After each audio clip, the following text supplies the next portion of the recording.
Hey, good morning, everybody. So, listen, the secret to unity within the church. Man, you would think that as a pastor, knowing the answer to that would make things a lot easier. Actually, I just today, this morning, ran across a little verse as I was looking for a verse for us, and I think it speaks to unity within the church. Let me just first of all just read the verse. It's in 1 Corinthians 1. Starts in verse 10. He says, "I plead with you, brethren, by the name of our Lord Jesus Christ, that you all speak the same thing, that there be no divisions among you, but that you be perfectly joined together in the same mind and in the same judgment." So he uses phrases like speak the same thing, be perfectly joined together in the same mind and in the same judgment. So listen, I don't think that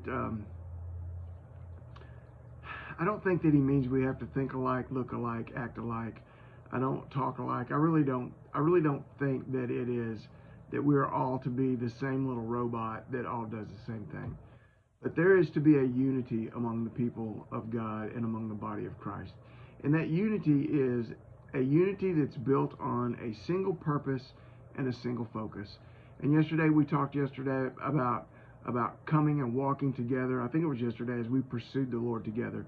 And that together we all had this purpose of coming to know Christ better. And so we could walk together in unity because our purpose is to know Christ. As a church, our purpose is to bring the gospel to this community.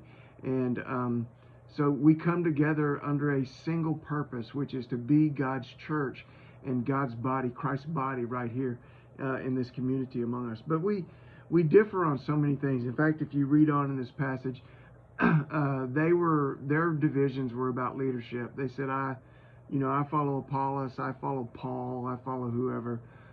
Their divisions were about people. And as people, we tend to follow people. And as people, we tend to follow people, and the people we tend to follow, we tend to trust and believe. And when they say something, we just think they're the ones and that they have the answer.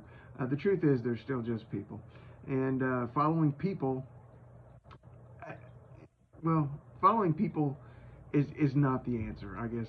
We also follow our own logic and our own wisdom. The problem is we all think differently. We all have different backgrounds. We all have been influenced by different things in life. And so we all have different philosophies about things and different ways of looking at things and maybe even in some ways a different worldview. So that's going to be different. So we can't make decisions based on that. And the other thing is, just different ways. We just have different ways of doing things. We have different skills, uh, different talents, different gifts, and so we approach things in different ways, and we try to accomplish things in different ways. So we can disagree, and there's so many other things that can help us disagree. But here's the key.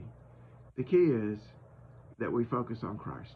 And that's why I think he can say that you be perfectly joined together in the same mind and in the same judgment.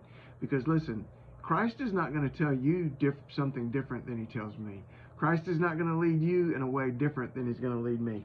In fact, 2 verses later, Paul writes, "Is Christ divided?" Christ is the same. He is sure. He is secure.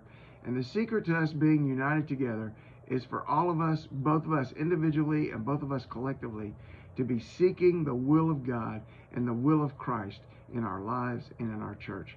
Pursue him to promote unity. Hey, God bless you guys. Get out there, faith the rest of this day. Love you. Bye.